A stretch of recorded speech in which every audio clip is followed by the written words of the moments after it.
Саботно издание на регионалните вести.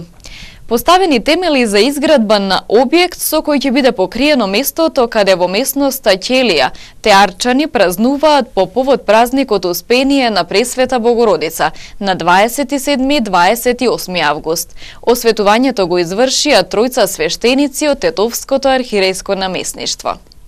Со изградба на нов објект ќе се покрива местото во местноста Ќелија, каде жителите на Теарце празнуваат по повод празникот Успение на Пресвета Богородица на 27-28 август.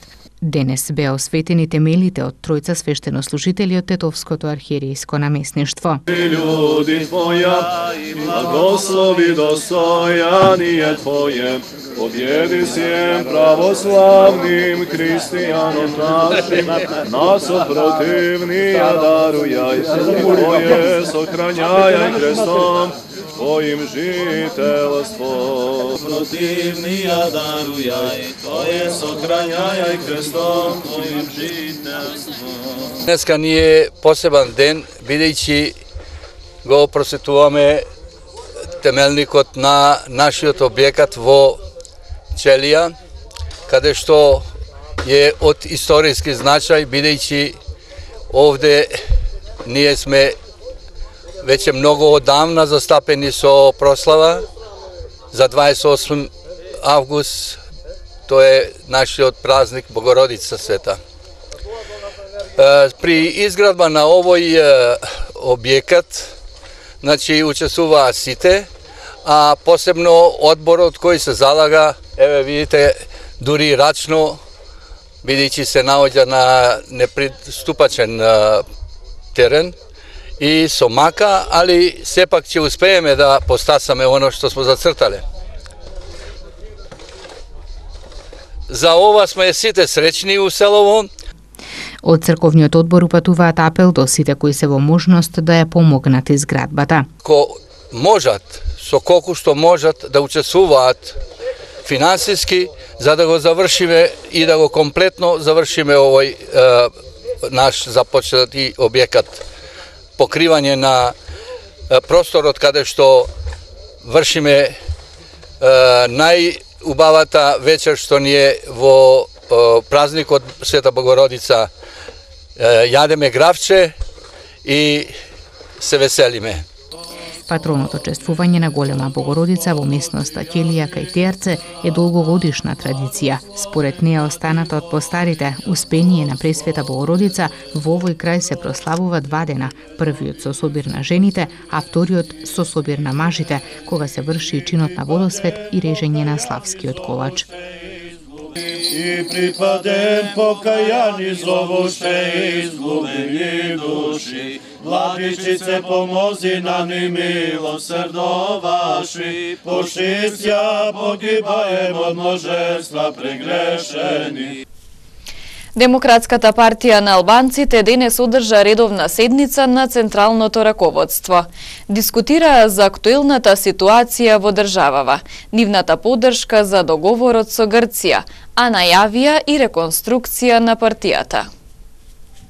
Дискутиравме за ситуацијата актуелна, како партија сериозно ќе се ангажираме да даваме поддршка сите точки од договорот со Република Грција и референдумот, да даваме сите напори да бидат успешни. И знаете дека ние сме и членка на владата и се што досега се случува, ние ги поддржувавме и овие се многу важни работи и за нас како партија и за сите граѓани на Република Македонија. Како втора точка дискутиравме партијата да направиме реорганизација на партијата. Ова година се наполна 4 години од последниот конгрес и сите одлучивме заедно со претседателите на ограноците во почетокот на август да се одржи редовниот конгрес. Сега во продолжение ќе направиме и распоред на одржување на редовните собранија на ограноците и ќе се дефинира точно датум на одржување на редовниот конгрес кој што треба партијата да го одржува во почеток на месец август. Во уште една акција на полицијата во угостителски објекти во Тетовско-гостиварскиот регион приведени 9 странски и 24 државјанки на Република Македонија кои работеле како танчерки.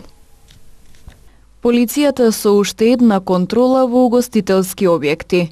Според информациите на Министерството за внатрешни работи, во текот на ноќта, односно во времето од 22 часот вчера до 4 часот утрово, од страна на полициски службеници од секторот за внатрешни работи Тетово, била спроведена акциска контрола во 5 угостителски објекти, од кои 2 на подрачјето на Тетово и 3 на подрачјето на Гостивар. Во контролите биле затекнати 9 странски државјанки од Србија, Црнагора, Косово, Хрватска и Босна и Херцеговина и 24 државјанки на Република Македонија кои работеле како танчерки. Истите биле приведени и задржани во полициска станица за понатамошна постапка, информираат од МВР. Започна рокот во кој земјоделците можат да аплицираат за добивање финансиска помош преку програмата за рурален развој на земјоделството. Од денеска до 21 август земјоделците ќе можат да аплицираат за добивање на финансиска поддршка од програмата за рурален развој преку мерката 121.4 набавка на систем за наводнување капка по капка, конструкција на бунари и други зафати на површинска вода. Со оваа мерка на располагање се 20 милиони денари, а со овие средства земјоделските стопанства ќе можат да набават систем за наводнување капка по капка, да направат конструкција на бунари и други зафати на површинска вода. За овие мерки ќе можат да аплицираат сите земјоделци кои се евидентирани во единствениот регистар на земјоделски стопанства. Барањата за добивање на финансиските средства се поднесуваат електронски на e-baranje.ipar.gov.mk. Максималната сума која може да ја земе секое поединечно земјоделско стопанство изнесува 1.800.000 денари за земјоделците кои ќе аплицираат за систем за наводнување, додека за инвестиции во бунари максималната сума е 364.000 денари. Се вели во соопштението на Агенцијата за финансиска поддршка на земјоделството и руралниот развој. Во него исто така се вели дека финансиската поддршка се исплаќа по принцип на кофинансирање на завршени и исплатени инвестиции од страна на корисникот, а во висина на 50 до 70% од вредноста на одобрените прифатливи трошоци за инвестиции. Избирањето ќе биде по принцип на рангирање, а ако одредени апликанти имаат ист број на бодови, ќе се земе предвид прв дојден прв услужен. Еден барател може да поднесе само едно барање за една мерка или најмалку 2 барања по различни мерки, земајќи ги предвид и останатите мерки од програмата за финансиска поддршка на руралниот развој за 2018 година. Според правилата на програмата, апликантите освен барањето кое треба да биде својрачно подпишано, заедно со податоците за локација на инвестицијата, ќе треба да прикачат и понуда, профактура за предложената инвестиција и деловен план изготвен согласно предвидениот образец, деловен план. Барателите не смеат да започнат со реализација на инвестицијата пред подпишување на договор за кофинансирање со агенцијата. Барањата кои не се поднесени електронски нема да се разгледуваат, велат од Агенцијата за финансиска поддршка на земјоделството и руралниот развој. Утре во Лешок ќе се одбележи годишнината од трагичното загинување на Ѓоко Лазаревски, учесник во конфликтот во 2001 година. Годишнината од трагичното загинување на Ѓоко Лазаревски, учесник во конфликтот во 2001 година, ќе се одбележи утре недела 22 јули во тетовското село Лешок. Пристигнувањето на делегациите е предвидено во 9 часот. Крај споменикот подигнат во спомен и сеќавање на Лазаревски, кој загина бранејќи го своето родно место, ќе се одржи панихида во 9 часот и 40 минути, а по интонирањето на македонската химна со подигање на знаме, во 10 часот ќе биде положено свежо цвеќе, велат организаторите Иницијативниот одбор за изградба на споменикот за Ѓоко Лазаревски и Сојузот на воени инвалиди на Македонија. Ѓоко Лазаревски беше припадник на безбедносните сили во воениот конфликт 2001 година. Тој загина на 23 јули таа година бранејќи го своето село. Беше погоден со шрапнел во главата. Загина на 30 годишна возраст. Во понеделник 23 јули во Тетовско непроштено ќе се одбележи 17 годишнината од убиствата и исчезнувањето на македонците од ова место. Во Тетовско непроштено во понеделник 23 јули ќе се одбележува 17 годишнината од свирепото убиство на Стојан Михајловски и исчезнувањето на неговите соселани Крсто Гоговски, Цветко Михајловски и Васко Михајловски во конфликтот во 2001 година. Приемот на делегации започнува во 18 часот и 30 минути. Представници од семејствата на киднапираните, делегации на политички партии, институции и издруженија ќе положат свежо цвеќе на спомен обележјето изградено во чест на убиените и исчезнати жители на Непроштено. Панихида за киднапираните македонци ќе отслужат свештенослужители од Тетовското архиерейско наместништво. Организаторите ги повикуваат сите заинтересирани граѓани да присуствуваат на одбележувањето на 17 годишнината од убиствата и исчезнувањето на македонците од Непроштено. Со законот за амнестија во македонскиот судски систем се затвори и случајот Непроштено, а со тоа и истражните постапки околу 12 киднапирани македонци. Новинарството ја изгуби атрактивноста. Е насловена најновата документарна сторија на Центарот за истражувачко новинарство Скуп Македонија. Во неа заклучокот е дека интересот кај младите за новинарството за 6 пати е намален во последните 4 децении.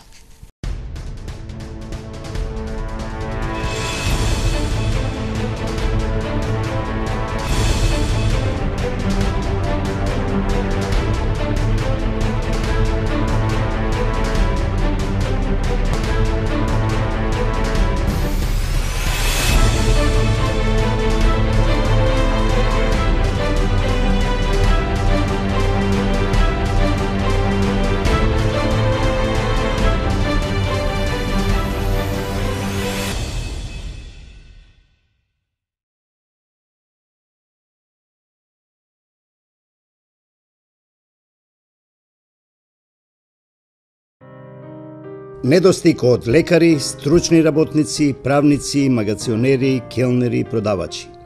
Во Македонија, покрај сиот горенаведен дефицит на професии, има недостиг и од новинари, на завршени студенти по новинарство. Меѓу причините се несоодветната и неконзистентната образовна политика на државата и нискиот рейтинг на македонското новинарство меѓу граѓаните. Сето ова ја прави професијата се понеатрактивна за младите, па и студентските катедри по новинарство на неколкуте универзитети во земјата од година на година се попразни. Значи, клучно за еднината на новинарството во Македонија да се обидеме да обезбедиме простор за нови иницијативи во кои ќе бидат вклучени пред се млади луѓе. Затоа што општо земено не може да се замисли една професија ако нема наплив на млад кадар. На ова се надоврзува и професорката на студии по новинарство при правниот факултет Јустијан I на Универзитетот Свети Кирил и Методи Јасна Бачовска-Недич. Ако во 1977 година, кога стартувале овие студии, кога било првото предавање, имало околу 125 заинтересирани и се запишале на овие студии. Денеска, после 40 години, ние одве собираме 20 луѓе кои што се интересираат да студираат новинарство. Значи, бројката сама по себе говори за интересот.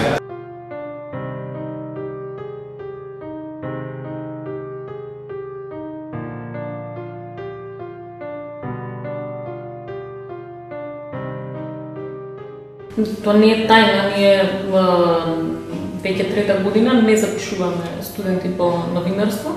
Тоа беше интерна одлука на наставно-научниот совет на високата школа, согледувајќи ги последните трендови што се случува не само во медиумската сфера, туку и во сферата на високото образование. И едноставно таква одлука дојде како еден логичен редослед на тие збиднувања. На ова се надоврзува и Кирил Барбареев од Штипскиот универзитет Гоце Делчев. Тој вели дека универзитетот отворил студиска програма по новинарство и односи со јавноста од учебната 2009-2010 година, а на насоките за новинарство досега се имаат запишано 163 студенти, од кои 18 веќе имаат дипломирано.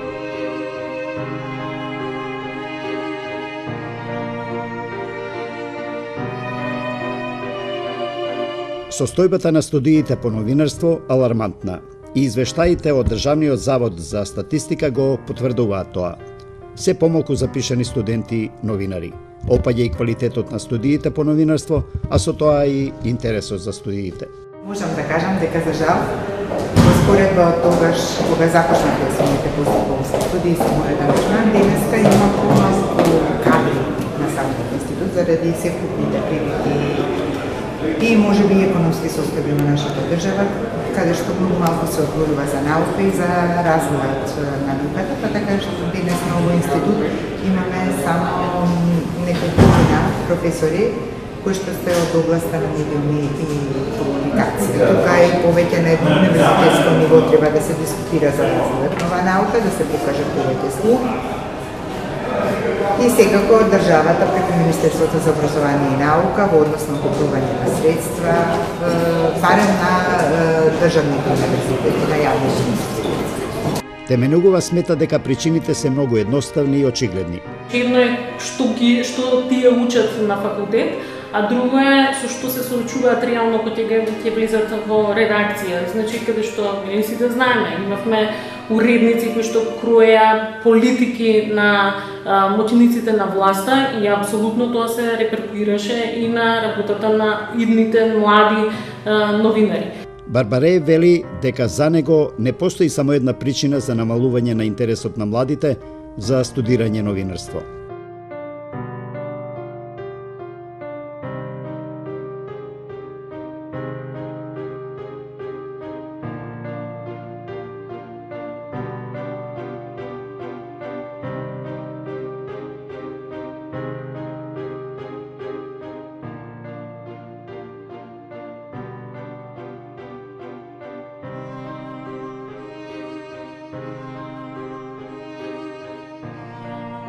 Министерот за комуникации, отчетност и транспарентност Роберт Поповски вели дека образовните институции имаат сериозен предизвик. Студиите по новинарство, кои што сега не се само на еден универзитет, кој го има на повеќе, мислам дека треба да претрпат некаква модификација, затоа што ако вие се уште изучувате техники и методологија која што била актуелна до пред 10-15 години, на тој начин не го привлекувате интересот на младите генерации. Не можете вие во време на Facebook, на социјални мрежи, на се тоа што се случува, се уште да предавате или да образувате на традиционален начин. Да се занимава со новинарство не е престижно, не е платено и многу е ризично. Луѓето се свесни дека може да се соочат со различни видови непритисоци и затоа младите луѓе не се решаваат да студираат новинарство. Инаку тие луѓе што се запишуваат на новинарство, јас веќе имам искуство со студентите, мислам дека се баш онака луѓе со повеќе кои што од малки нозе сакале да бидат новинари, се големи ентузијасти и многу се ја сакаат својата професија која што е. За разлика од неа, Сефер Тахири, професор за јазици, култура и комуникација на Факултетот за јазици и култура и комуникации при Универзитетот на Југоисточна Европа во Тетово, вели дека излезот треба да се бара во самите медиуми. Јас мислам дека стратегијата повеќе треба да ја креираат самите медиуми, односно медиумските организации, Сдруженијето на новинарите, Советот за етика, Синдикатот на новинарите и така натаму, бидејќи не можем да очекуваме од државата или пак од Министерството за образование да ни дава готови планови, односно стратегии како ќе се движи образованието на новинарите и новинарските кадри, не само во новинарската продукција, туку и за други кадри што работат во сферата на новинарството, например монтажери, други технички лица кои што се многу битни за развојот на новинарството. Каде оди новинарството и дали државата има стратегии какви кадри се школуваат и какви кадри треба да се школуваат? На ова прашање своето мислење го дава и новинарот Бранко Геровски. Тој вели дека медиумското образование го сочинуваат повеќе фактори и на сите нив треба да им се посвети внимание. Сите македонски редакции, учителни редакциите кои јас работа се соочуваат со недостиг, особено на млад зелен кадар. Тоа пак е од друга страна отвора потребата од засилување и постоење на една сериозна високошколска институција или барем на некој посериозен систем на доедукација на кадри, која ќе обезбеди всушност многу посериозен третман прво на таа институција во општеството, финансии, подршка, па дури во некоја напредна фаза, зошто да не, и самата таа институција да се создава и собствени медиуми, има во светот искуствено, студентски радија, студентски политици и така, каде што ти млади ќе покажат ќе го спостават некои што знаат, ќе го спостават некои базични стандарди. Нема друг начин, според моје мислење, да во оваа дигитална ера да се развија новинарството, освен ако не всушност се трудиме да го развиеме како посериозен процес.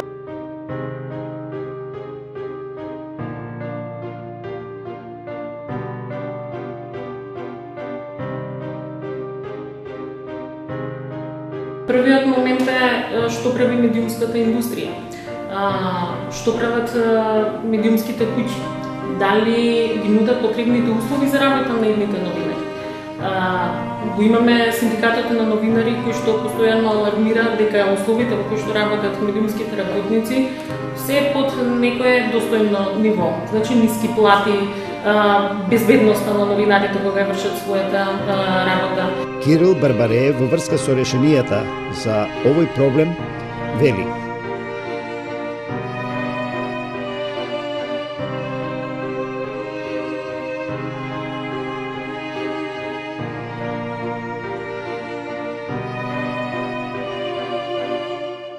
Министерот Поповски вели дека владата комплетно ја поддржува новинарската професија која што долго години беше во криза. Она што е во ингеренција на владата го прави. Меѓутоа, владата директно во ингеренциите на образовните институции не би требало да се меша. Тоа не значи дека не треба да даде поддршка.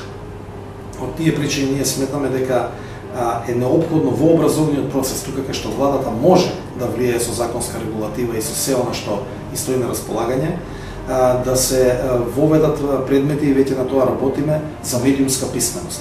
И новинарството како професија, се согласија сите наши соговорници, е меѓу помалку платените.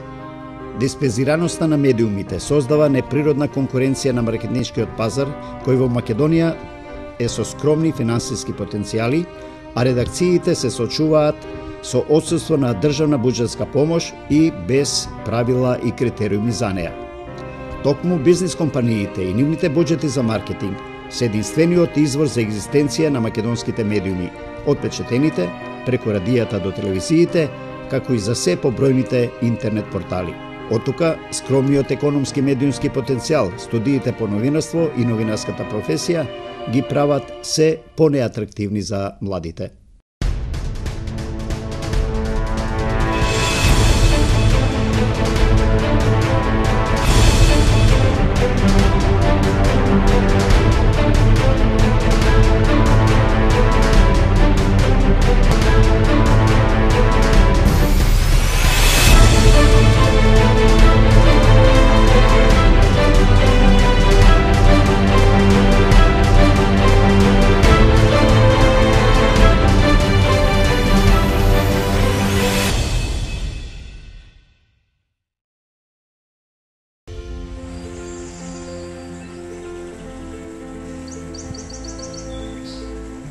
Денес имавме сончево и топло време со слаб до умерен ветер од северозападен правец.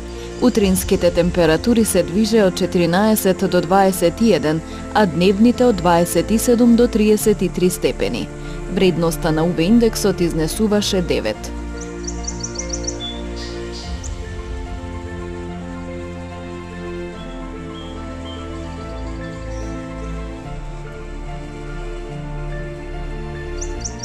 Утре не очекува сончево и топло време. Ќе дува умерен, а во западните делови засилен ветер од западен правец. Утринските температури ќе се движат од 15 до 23, а дневните од 29 до 36 степени. Вредноста на UV индексот ќе изнесува 9.